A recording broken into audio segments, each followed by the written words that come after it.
தென்னாடுடைய சிவனை போற்றி எந்நாட்டவர்க்கும் இறைவா போற்றி. அனைவருக்கும் வணக்கம். இந்த காணொளியில் ஏற்கனவே நாம் சொல்லியிருப்பது போல இந்த 4 வகையான திருமணங்களுக்கு இடையில் இருக்கின்ற சடங்குகளை புரிந்து கொள்வதற்காக நாம் இன்றைக்கு இந்த வைதீக திருமணம் என்று சொல்லக்கூடிய வைதீக அடிப்படையில் சொல்லக்கூடிய திருமணத்தினுடைய சடங்குகளை பற்றி சிந்திக்கப் போகிறோம்.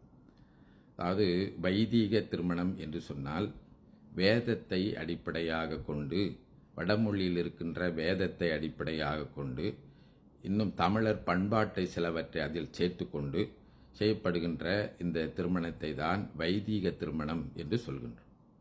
இந்த வைதீக திருமணத்தில் செய்யக்கூடிய சடங்குகள் பார்த்தீர்களானால், இந்த பிராமணர்கள் என்று சொல்கின்றார்களே, அவர்களுடைய திருமணத்தில் செய்யக்கூடிய சில சடங்குகளை எடுத்துக்கொண்டு வேத மந்திரங்கள் சொல்லி தமிழர் பண்பாட்டில் இருக்கக்கூடிய சடங்குகளை எடுத்துக்கொண்டு ஒரு கலவையாக செய்யப்படுவதுதான் வைதீக திருமணம் என்று சொல்கின்றோம். இப்போ அந்த வைதீக திருமணத்தில் முதன்மை பெறுவது அக்னி சாட்சி எனப்படுவது. அப்போ அந்த வைதீக திருமணத்தில் வேள்வி வளர்ப்பது முதன்மை பெறுகிறது. நம்ம தமிழர்கள் அன்றாட வழிபாட்டில் வேள்வி வளர்ப்பது கிடையாது. ஆனால் இந்த வேதத்தை பின்பற்றி இருக்கின்றவர்கள் அவர்கள் ஒரு நாளைக்கு முத்தி வளர்க்க வேண்டும். 3 வேளை வேள்வி வளர்த்து இறைவனை அந்த வேள்வி தீயின் வடிவிலே கண்டு வழிபாடு செய்வார்கள் என்பது அவர்களுடைய வழக்கம். அது அந்த அடிப்படையில் தான் நம்முடைய திருமணத்தை நடத்துகின்ற போது இந்த அக்கினி வளர்த்தல் என்பதை தவறாமல் செய்வார்கள். அந்த அக்னி சாட்சி எனப்படுவதும் அதுதான். அப்போ அக்னி சாட்சியாக, அதாவது அக்னி வளர்த்து அந்த அக்னியின் முன்பாக அந்த அக்னியில் வரவழைக்கப்படுகின்ற அந்த இறைவனை, குறிப்பாக நீங்கள் பார்த்தீங்கன்னா இந்த வைதீக வேள்வியில் அந்த அக்னிக்கு முன்னால் 2 கும்பங்கள் வைத்திருப்பார்கள். அந்த கும்பத்தில் அம்மையப்பரை எழுந்தருளை பண்ணி அடுத்து விநாயகருக்கு பூசனை செய்து இப்படியாக அந்த திருமணத்தில் அக்னி சாட்சியாக இறைவன் திருமுன்பு திருமணம் நடப்பதாக அந்த வைதீக திருமணம் நடத்தி வைக்கப்படும். அடுத்து அந்த வைதீக திருமணத்தில் செய்யக்கூடிய சடங்குகளுக்குரிய மந்திரங்கள் எல்லாம் வடமொழியிலே சமஸ்கிருத மொழியிலே வேதங்களிலிருந்து சொல்லப்படுகின்ற மந்திரங்களாக இருக்கும். இந்த வைதீக திருமணத்தில் முழுக்க பங்களிப்பது அல்லது அதை முன்னின் நடத்துவது, அந்த கிரியைகள் எல்லாம் செய்வது ஐயராகவே தான் இருக்கும். அந்த வேதியராகவே தான் இருப்பார். அவர் தான் எல்லாம் செய்வார். இணையர்கள் அப்பப்போது செய்யக்கூடியவற்றை அவர் சொல்ல இவர்கள் செய்வார்கள். இப்போ முழுமையான அந்த பங்கேற்பு யாருடையதாக இருக்கும் என்று சொன்னால் அந்த வேதியருடையதாகத்தான் இருக்கும். இன்னும் அதில் செய்யக்கூடிய சடங்குகள் கூட நீங்கள் பார்த்தீங்கன்னா, இந்த கன்னிகாதானம் செய்து கொடுப்பது அல்லது தாரை வார்த்து கொடுப்பது, இன்னும் திருமணத்தில் பூணூல் அணிவிப்பது, இன்னும் இது போன்ற சடங்குகள் எல்லாம் இந்த வைதீக அடிப்படையில் அல்லது இந்த பிராமணர்கள் என்று சொல்லக்கூடிய அவர்களுடைய வழக்கத்திலே தான் இருக்கின்றது.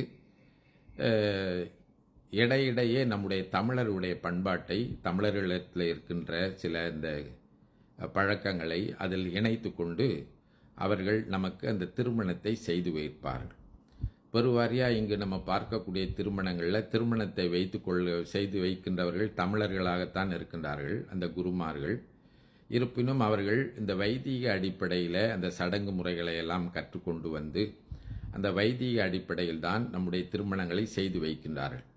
அது பலருக்கு தெரியாது. நாம் அதை சொல்கின்ற போது பலர் அதை பிளவு ஏற்படுத்துகிறோம் அது போன்றதெல்லாம் பேசுவார்கள். நமக்கு பிளவு ஏற்படுத்துவது நோக்கமல்ல. நம்முடைய திருமண சடங்குகள் எந்த அடிப்படையில் செய்யப்படுகின்றன என்பதை நாம் புரிந்து கொண்டு செய்தால்தான் நாம் அந்த திருமணத்தில் செய்யக்கூடிய சடங்குகளுக்கு பின்னால் இருக்கின்ற அந்த செய்திகளை புரிந்து கொண்டு அது நம்முடைய வாழ்க்கையில் நான் ஏற்கனவே குறிப்பிட்டது போல இல்லறத்தில் அறம் நிகழ்த்துவதற்கு துணையாக இருக்கின்றதா என்பதை நாம் உணர்ந்து கொள்ள முடியும். அந்த அடிப்படையில் நீங்கள் பார்த்தீங்கன்னா, நாம் நேரடியாக திருமணத்துக்கு போயிடுவோம். இந்த திருமுறை திருமணம் மற்றது தமிழர்கள் மற்ற செய்திகளை பார்க்கின்ற போது அதை பற்றி இன்னும் ஆழமாக நாம் சிந்திக்கலாம். ஒவ்வொரு சடங்கையும் ஏன் செய்கிறாங்க அப்படிங்கிறத ஆழமாக, அதாவது தமிழர் பண்பாடு சார்ந்து ஏன் செய்கின்றார்கள் என்று நம்ம பார்க்கலாம். இப்போ வைதிக திருமணத்தில் நம்ம பார்த்தோம்னா ஆரம்பத்தில் உங்களுக்கு இந்த மச்சாமிஞ்சி மோதிரம் போடுறது என்கின்ற சடங்கு நடக்கும். அது உங்களுக்கு தெரியும். பிறகு அதை பற்றி நான் விளக்க போகிறேன். பிறகு அடுத்து இந்த மணமகனை அழைத்து கொண்டு வருதல், வந்து ஒரு சின்ன விநாயகர் பூஜை செய்து, பிறகு திருமண உடை எடுத்து கொடுத்து அந்த உடையை மாற்றிக்கொள்ள அனுப்பிடுவாங்க. பிறகு அதே போல் பெண்ணை அழைச்சிட்டு வருவாங்க. பெண்ணையும் கொண்டு வந்து ஒரு சின்ன பூசனை செய்து அந்த பூசனையில் திருமண உடை எடுத்து கொடுத்து அனுப்பிடுவாங்க. பிறகு திருமண உடையை உடுத்தி கொண்டு 2 பேரும் வருவாங்க. ஒரு ஆளாக வந்த பிறகு நாசரம் மேளத்தோடு அழைச்சிட்டு வந்த பிறகு வேள்வி வளர்க்கப்படும். வேள்வியை வளர்த்து அங்கே அந்த வேள்வியில் அக்கினியில், அது அக்கினி என்று சொல்வது, அந்த அக்கினியில் இறைவனை எழுந்தருள பண்ணி, அந்த எழுந்தருளிய இறைவனை கும்பங்களிலே நிறுத்தி, பிறகு இந்த மணமக்கள் அந்த பெருமானை வழிபாடு செய்த பிறகு தாலி அணிவித்தல் என்கின்ற ஒரு நிகழ்ச்சி நடைபெறும். அந்த தாலி அணிவித்தலில் நீங்கள் பார்த்தீங்கன்னா அர்ச்சகர் தாலி எடுத்து கொடுக்க மணமகன் 3 முடிச்சுகள் போடுவார். பிறகு இந்த அச்சதை போடுறதுன்னு சொல்லக்கூடிய இந்த மஞ்சள் அரிசியெல்லாம் வீசி வாழ்த்துவார்கள். வாழ்த்தின பிறகு மாலை மாற்றி கொள்வார்கள். பிறகு பெண்ணுக்கு மிஞ்சி அணிவிக்கப்படும். பெண்ணு மிஞ்சி அணிவித்த பிறகு இந்த தானம் கொடுத்தல் என்று சொல்லி அவர்கள் அந்த பொறி போடுதல் என்பதை செய்வார்கள். அதன் பிறகு காசிக்கு போகுதல் என்கின்ற சடங்கெல்லாம் செய்வார்கள். இப்படியாக இந்த வைதீக திருமணம் எல்லாம் நடத்தப்பெறுகின்றது. அதில் இன்னொன்று மறந்துட்டோம், அந்த அரசாணை கால் நடுறதுன்னு சொல்லி, அரசாணி கால் நடுறதுங்கிறது நீங்கள் பார்த்தீங்கன்னா பெண்கள் மேடையில் கூடி அரசாணி கால் நடுவதெல்லாம் நம்ம திருமணத்தில் பார்க்குறோம். இப்படியாக தான் இந்த வைதீக திருமணம் நடைபெறுகின்றது. இதில் ஒரு சில சடங்குகள் தான் தமிழர் பண்பாட்டுக்குரிய சடங்குகளாக இருக்கின்றனவே தவிர மற்ற சடங்குகள் எல்லாம் இந்த வைதீக அடிப்படையில் ஆரிய சடங்குகளாக இருப்பதை நாம் தெரிந்து கொள்ள வேண்டும். தெரிந்து கொண்டு இன்னும் கூட இந்த ஆரிய முறைப்படி செய்கிறதுல ஒரு தவறும் இல்லை. அவரவர்களுக்கு எந்த முறையில் வேண்டுமோ அதை தெரிவு செய்து கொள்ளலாம். இருப்பினும் அந்த சடங்குகளுடைய பொருள் என்ன என்பதை நாம் புரிந்து கொண்டால்தான் அந்த சடங்குகள் செய்விக்கப்படுகின்ற போது அந்த சடங்குகள் வழியாக நமக்கு சொல்லப்படுகின்ற கருத்து என்ன என்பதை நாம் புரிந்து கொள்ளலாம். இப்போது வடமொழிக்கு நாம் எதிரானவர்கள் அல்ல. இப்போ வடமொழி மந்திரங்கள் சொல்லி இந்த சடங்குகளை செய்கின்ற போது அதை பின்பற்றுகின்றவர்களுக்கு எதற்காக இந்த மந்திரம் என்ன சொல்கின்றது, அந்த மந்திரத்தின் பின்னாலே என்ன பொருள் இருக்கின்றது என்பதை புரிந்து கொண்டால்தான் அதற்கேற்ப அவர்கள் அதை விளங்கி கொண்டு இல்லறத்தில் ஈடுபடுவதற்கு துணையாக இருக்கும் என்பது நாம் புரிந்து கொள்ள வேண்டிய ஒரு செய்தி. ஏற்கனவே நான் குறிப்பிட்டது போல திருமணம் என்பது அவரவருடைய விருப்பத்திற்குரியது. என்னுடைய திருமணம் எப்படி நடக்க வேண்டும் என்று நான் உறுதி செய்து கொள்வதற்கு எனக்கு எல்லா உரிமையும் இருக்கின்றது. அப்போது வைதிக அடிப்படையில் திருமணம் செய்து கொள்ள வேண்டும், அக்கினி சாட்சியாக திருமணம் செய்து கொள்ள வேண்டும் என்று எண்ணுகின்றவர்கள் தாராளமாக அந்த முறையில் செய்து கொள்ளலாம். ஆனால் ஒன்றை மட்டும் நாம் கருத்தில் கொள்ள வேண்டும். இப்படி வைதிக முறையில் செய்கின்றவர்கள் அந்த சடங்குகளை செய்து வைக்கின்றவரிடத்திலே இந்த சடங்கு எதற்காக செய்யப்படுகின்றது என்று கொஞ்சம் விளக்கி சொல்லுங்கள்.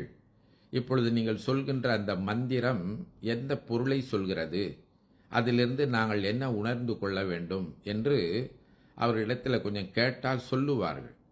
அதை சொல்லி பழக வேண்டும். இல்லை என்றால் அதனால தான் பெருவாரியான திருமணங்களை நீங்கள் பார்த்தீங்கன்னா இந்த மணமக்களினுடைய ஈடுபாடு அதில் இல்லாமல் இருக்கின்றது. அவர்கள் வெறுமனே உட்கார்ந்துருக்கிறாங்க, தாலி கட்டுனா தாலி கட்டுறாங்க, அந்த வேள்வியில் பொருட்களை போடுங்கன்னா போடுறாங்க, குட்டிக்கன்னா குட்டிக்கிறாங்க, இப்படியா இருக்கிறாங்க.